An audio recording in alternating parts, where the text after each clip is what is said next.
Good morning बच्चों। आज हम लोग क्लास 10 का इतिहास का जो चैप्टर है भूमंडलीकृत विश्व का वर्णना, इस चैप्टर को हम पहले भी वीडियो के रूप में प्रस्तुत कर चुके हैं और इस बार हम उसके कुछ महत्वपूर्ण शब्द या कुछ वैसे पॉइंट्स हैं जिस पे आज हम लोग चर्चा करेंगे। और ये पॉइंट्स महत्वपूर्ण है इसलिए क्योंकि ये प्रत्येक साल एग्जामिनेशन में इसमें से कोई ना कोई क्वेश्चन के रूप में आता है। तो चलिए आज हम लोग क्लास 10 का इतिहास का भूमंडलीकृत विश्व का वर्णना जो चैप्टर है इसके महत्वपूर्ण टॉपिक पर चर्चा करते हैं और इसको रिपीट करते हैं ताकि पिछले वीडियो के बाद इस वीडियो के माध्यम से आपकी जो ज्ञान का जो लेवल है, यानी कि प्रश्नों को समझना, शब्दों को समझना, महत्वपूर्ण टॉपिक को समझना, यह आपका अच्छे तरीके से हो जाए जिससे आप एग्जामिनेशन में आपको कोई प्रॉब्लम ना हो। तो मैं मेरे YouTube चैनल ये ज्ञान नीरज पर आपका स्वागत करता हूं और हम लोग देखते हैं इस टॉपिक को समझने का प्रयास करते हैं। यहाँ भूमंडलीकृत विश्व का वर्णना के बारे में थोड़ा सा समझ लेते हैं। ये चैप्टर, इससे संबंधित वीडियो जो कि पहले बन चुका है, ये चैप्टर है पूरे दुनिया का एक साथ जुड़ने से संबंधित, यानी कि पूरा दुनिया, आज हम यदि बात करें तो अलग अलग महादेशों में अलग अलग जो देश है, कुल देश इतनी दूरी पर हैं कि कुछ कुछ देश ऐसे भी हैं जहां हवाई जहाज की यात्रा से भी यदि अभी वर्तमान में जाया जाए तो 12 से 15 घंटा लग सकता है, जबकि वहीं कुछ और ऐसे देश हैं यदि रेलगाड़ी की यात्रा की जाए तो कई दिन का समय लग सकता है, समुद्र से यात्रा किया जाए तो महीनों लग सकता है। जबकि आज इतना आधुनिक सुविधा उपलब्ध है तब हम लोगों को इतना समय लग सकता है। यानी कि हमारे देश से बहुत से ऐसे देश हैं जो बहुत दूरी पे स्थित हैं। हमारे पड़ोसी देश हमारे बगल में जो स्थित है वहाँ तक भी पहुँचने के लिए हमको 10, 20, 50 घंटा का समय लग सकता है। तो कहने का मतलब है कि ये दुनिया के सभी देश एक दूसरे से दूर में स्थित हैं, लेकिन आज से कई साल पहले, कई सौ साल पहले लोग एक दूसरे देशों तक जाते थे, या तो पैदल जाते थे या किसी न किसी जानवरों की सवारी, मुख्य रूप से उस समय घोड़े की सवारी का प्रचलन था, यानी कि घोड़े के पे सवार होकर के लोग एक देश से दूसरे देश तक जाते थे, पैदल जाते थे, बैलगाड़ी का प्रयोग करते थे। तो इस प्रकार आने जाने की इनकी सुविधा थी। तो निश्चित रूप से उस समय जो एक देश से दूसरे देश में जाने में लगता होगा वो निश्चित रूप से महीनों लगता होगा, सालों लग जाता होगा। अब इतने दूर में स्थित जो देश थे वो आज निकट आ गए। आज जो तकनीक का विकास हुआ और बहुत से कारण ऐसे हुए जिसके वजह से सभी देश आपस में आज जुड़ गया है।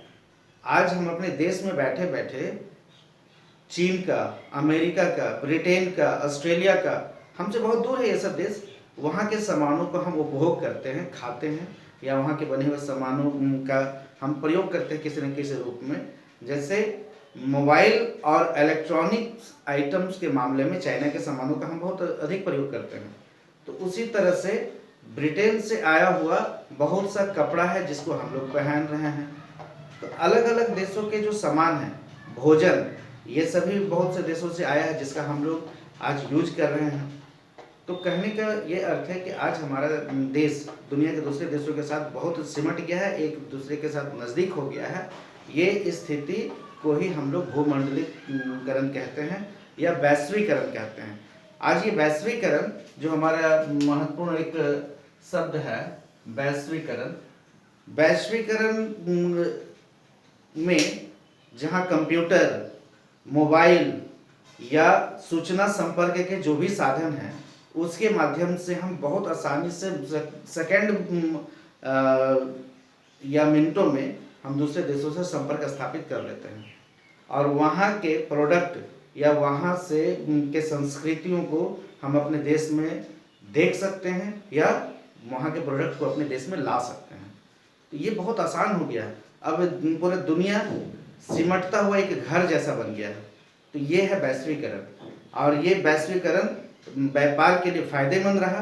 दुनिया में एक देश से दूसरे देशों को तक संस्कृतियों को, पहनावा को और भाषाओं का आदान प्रदान के लिए भी बहुत ही अनुकूल रहा है।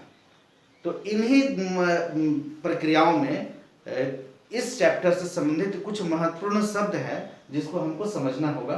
जैसे corn law. Corn law Britain में लाया गया एक कानून था। उस समय ब्रिटेन में बाहर से, यानी कि जब एक देश दूसरे देशों से संपर्क में आ गए तो दुनिया के दूसरे देशों का सामान, कृषि के उत्पाद हो या कोई दूसरा भी सामान, वो उस देश में आयात किया जाता था, यानी कि ला करके बेचा जाता था। तो अमेरिका या दूसरे देशों से, खास करके अमेरिका से मकई आता था ब्रिटेन में, और इस वजह से वहाँ के जो कृषक थे वो चाहते थे कि ज़्यादा दामों में अपना सामान बेचे। ब्रिटेन के जो बड़े किसान थे, भूस्वामी थे, अपने मकई को ज़्यादा दामों में बेचना चाहते थे। इसलिए विदेश से आया हुआ मकई को वो चाहते थे कि उस पर आयात शुल्क बढ़ा दिया जाए या उसको बंद कर दिया जाए। इस कानून को, उनके दबाव में सरकार के द्वारा ये कानून जो लाया गया, इसी कानून को कॉर्न लॉ कहा गया। हालांकि बाद में कॉर्न लॉ कानून के आने के बाद ब्रिटेन में बहुत अधिक मकई या उससे संबंधित उत्पाद का दाम बहुत बढ़ गया, और बाद में फिर वहाँ के जो लोग हैं उनके विरोध के कारण सरकार को कॉर्न लॉ वापस लेना पड़ा। तो ये मुख्य एक उत्पाद उस समय बहुत ही महत्वपूर्ण उत्पाद था। उसके बाद हम बात करते हैं रिंडरपेस्ट। रिंडरपेस्ट पशुओं में होने वाली एक बीमारी है जो प्लेग के समान बहुत तेजी से फैला था, और ये लगभग 1880 के आसपास का समय है जो पशुओं में फैला था। अफ्रीका जैसा देश के 90% पशु इससे प्रभावित हो गए थे, और निश्चित रूप से पशुओं के आधार पर, यानी कि पशुओं के मांस, पशुओं के दूध या उससे संबंधित बहुत से जो चीज़ें प्राप्त होती थी और जिससे उनका जीवन यापन चलता था, उनके लिए, उस लोगों के लिए बड़ा ही कठिन समय हो गया और जीवन जीना मुश्किल हो गया। और ये पशुओं के बीमारी के कारण कई लाख पशु तो मरा, लेकिन उसके पे निर्भर जिनका जीवन यापन उस पर चल रहा था, उनकी स्थिति भी खराब हो गई, और वैसे लोग भी गरीबी के चपेट में आ गए और उनकी भी मौत हुई।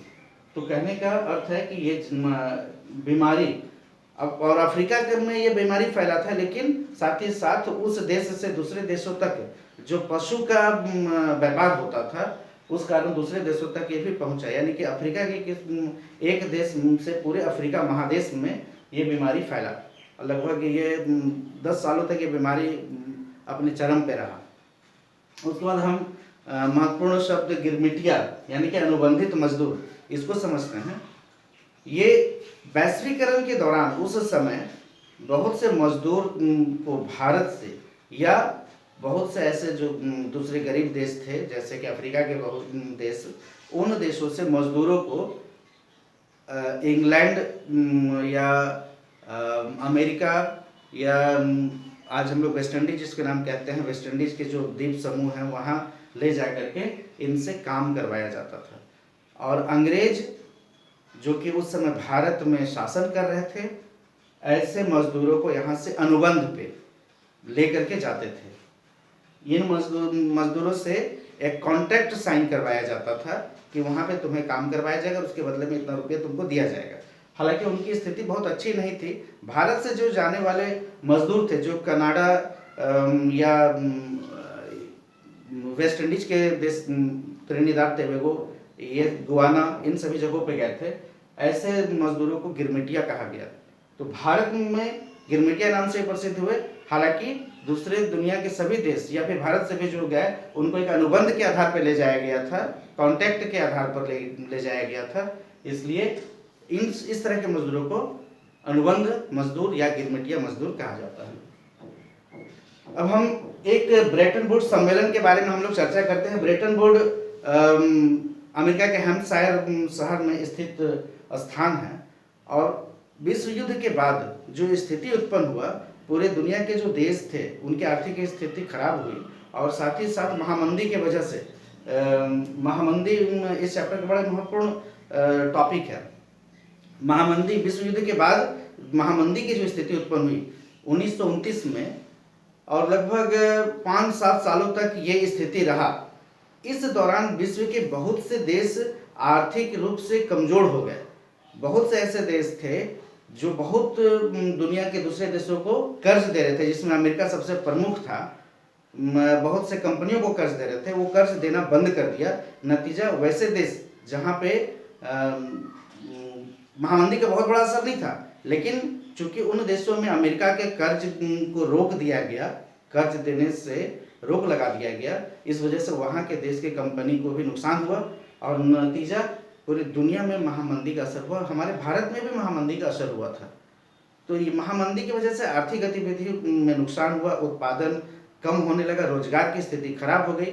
ये सभी स्थिति जो पूरी दुनिया पे उसका प्रभाव पड़ा, उस प्रभाव के साथ साथ विश्व युद्ध के बाद आर्थिक स्थिति में जो गिरावट आया पूरी दुनिया में, रोजगार में जो गिरावट आया, उन सब को ध्यान में रख करके ब्रेटन वुड्स सम्मेलन 1944 में ये सम्मेलन किया गया था। और इस सम्मेलन का उद्देश्य था जो संयुक्त राष्ट्र के सदस्य देश हैं, उन सदस्य देशों को आर्थिक स्वावलंबी बनाने के लिए वहाँ पे जो आधारभूत संरचनाओं का विकास हो सकता है, आर्थिक गतिविधियों को बढ़ावा दिया जा सकता है, ऐसे कुछ नीतियों को बनाया जाए। और इस नीति को बनाने के लिए ये ब्रेटन वुड्स सम्मेलन बुलाया गया था। और इस सम्मेलन में 2 महत्वपूर्ण संस्थान का स्थापना हुआ, यानी कि सम्मेलन के बाद IMF का 1944 में और विश्व बैंक का 1944 में स्थापना हुआ। ये दोनों का स्थापना का उद्देश्य ये कि दुनिया के जो देश आर्थिक रूप से कमजोर देश हैं, उनको कर्ज दिया जा सके या फिर उनको आर्थिक अनुदान दे करके उस देश के आधारभूत संरचना को ठीक किया जाए, ताकि वहाँ पे रोजगार उपलब्ध हो सके, आर्थिक गतिविधि अच्छा हो जाए, अर्थव्यवस्था उनका सुधर जाए। इसको ध्यान में रखकर, उद्देश्य में रख करके IMF और इंटरनेशनल मॉनेटरी फंड और विश्व बैंक, ये 2 वित्तीय संस्थान का स्थापना किया।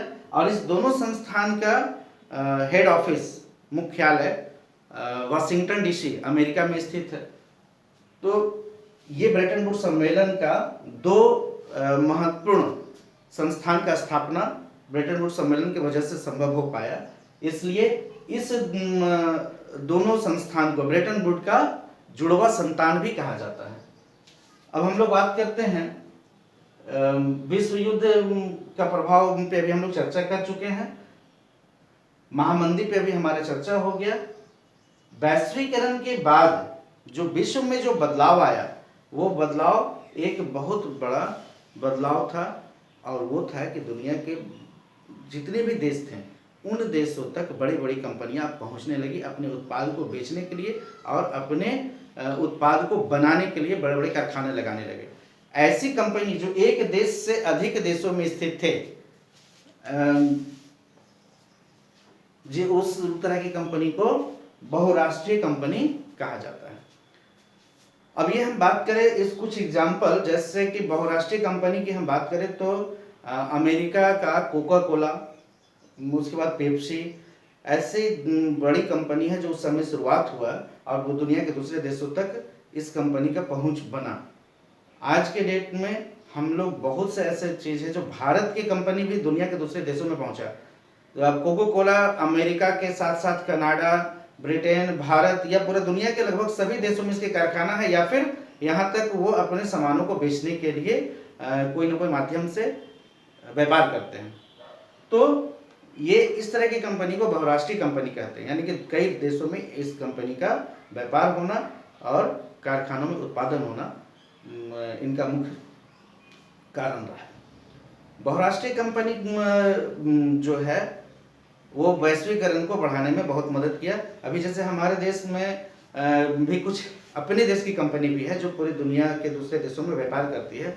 जैसे टाटा के जो स्टील से संबंधित जो उद्योग है वो दुनिया के दूसरे देशों में भी वो काम कर रहा है। टाटा का जो आज ट्रक और दूसरे बड़े बड़े गाड़ी वगैरह बनते हैं, वो दुनिया दूसरे देशों में भी काम हो रहा है। वहीं मारुति जो भारत की कंपनी है और सुजुकी जो विदेश की कंपनी है, उस दोनों के साथ मिल करके व्यापार हो रहा है जो दुनिया के दूसरे देशों में भी बेचा जाता है। तो वैसे बहुत से प्रोडक्ट या कंपनी है भारत की भी जो दुनिया के दूसरे देशों के साथ व्यापार करके वहाँ कंपनी स्थापित करके अपना काम कर रही है। तो हम लोग अब बात करते हैं तकनीक का प्रभाव। निश्चित रूप से वैश्वीकरण के बाद दुनिया जब एक दूसरे देशों के साथ निकट आते चला गया तो व्यापार की संभावनाएं बढ़ने लगी, लेकिन तकनीक के प्रभाव ने व्यापार के गति को और तेज कर दिया। जैसे आज हम आधुनिक मशीनों की बात करें तो खेती में क्रांति आ गया। नए नए मशीन, ट्रैक्टर और बीज बोने के लिए अलग अलग प्रकार के मशीन, विभिन्न प्रकार के दवाई जो खेत में डाल करके उपज को बढ़ाया जा सकता है, ऐसे बहुत से चीज़ों का आविष्कार हुआ, नए नए मशीनों का आविष्कार हुआ, तो कृषि के क्षेत्र में क्रांति आ गया। वैसे ही मोबाइल और कंप्यूटर के आने से सूचना के क्षेत्र में क्रांति हुआ। आज हम घर बैठे ही दुनिया के किसी भी देश के समाचारों को सुन सकते हैं, किसी से भी बात कर सकते हैं। तो ये तकनीक के प्रभाव ने लोगों को दुनिया के दूसरे देशों के साथ बहुत आसानी से जोड़ दिया। अब हम बात करें, बहुत से ऐसी कंपनी आज से 100-150 साल पहले इन तकनीकों के वजह से अपने उत्पादन को कई गुना बढ़ा दिया था। उसमें कन्वेयर बेल्ट जो है जब पहला बार प्रयोग किया गया तो एक व्यक्ति तक जो पहुंचाने का जो साधन था किसी भी वस्तु को, वो माथे पे उठाकर एक स्थान से दूसरे स्थान ले जाते थे।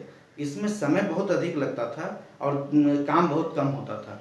लेकिन जब कन्वेयर बेल्ट आ गया, कन्वेयर बेल्ट का मतलब है कि स्वचालित बड़ा सा बेल्ट होता है जिस पर कोई वस्तु को आप रख दे तो वो बेल्ट ऑटोमेटिक अपने आप उस वस्तु के एक स्थान से दूसरे स्थान तक ले करके चला जाता था जहां उसको पहुंचाना है। इसमें समय बचता था और श्रम की भी बचत होती थी, यानी कि मजदूरी की बचत होता था। ये कन्वेयर बेल्ट के आने के बाद बड़े बड़े कंपनियों में बहुत अच्छा कार्य होने लगा। उसी तरह से मांस की पैकिंग, जो कि अमेरिका, ब्रिटेन, कनाडा, जर्मनी ऐसे बड़े यूरोपीय देश, अमेरिकी देश जो थे, उन देशों में मांस का आयात निर्यात बहुत ज़्यादा होता था। लेकिन पशुओं को जो लेकर के पहले जाया जाता था तो पशु ज़्यादा बड़ा जगह घेरते थे, उसको फिर मांस के रूप में परिवर्तित करके भेजा जाने लगा तो मांस जल्दी खराब ना हो जाए, इसलिए इसका तकनीक का प्रयोग किया गया कि मांस को पैकिंग अच्छे तरह से किया जाए ताकि वो वस्तु को दूसरे देश में भेजने पर खराब ना हो जाए। तो ये सभी तकनीक आने से व्यापार के क्षेत्र में, उद्योग के क्षेत्र में, कृषि के क्षेत्र में क्रांति आ गया और आज हम लोग प्रति हेक्टेयर कई गुना अधिक उत्पादन हम लोग कर पा रहे हैं। तो ये हमारा चैप्टर भूमंडलीकृत विश्व का बनना, ये पूर्णतः वैश्वीकरण, दुनिया के देशों का सिमट करके, सिकुड़ करके एक परिवार जैसा बन जाना, उससे संबंधित है। और अलग अलग देश के साथ हमारा जो संबंध बना, व्यापार हुआ, वहाँ के संस्कृति को हमने सीखा, वहाँ के भोजन हमारे पास आया, हमारा भोजन और संस्कृति, पहनावा उस देशों तक गया। ये हमारा इस चैप्टर का मूल तत्व है और उसके कुछ प्रमुख शब्द थे। तो चलिए, आप इन शब्दों को, इन प्रमुख टॉपिकों को आप जरूर अच्छे तरीके से अध्ययन करें। ये हमारे एग्जामिनेशंस के महत्वपूर्ण क्वेश्चन हैं और इसको रिपीट आप जरूर करें ताकि आपके 10th बोर्ड एग्जामिनेशन में ये क्वेश्चन आपसे छूट ना पाए। चलिए फिर ठीक है, धन्यवाद। आप इस वीडियो को देखें और साथ ही साथ कमेंट जरूर करें। धन्यवाद।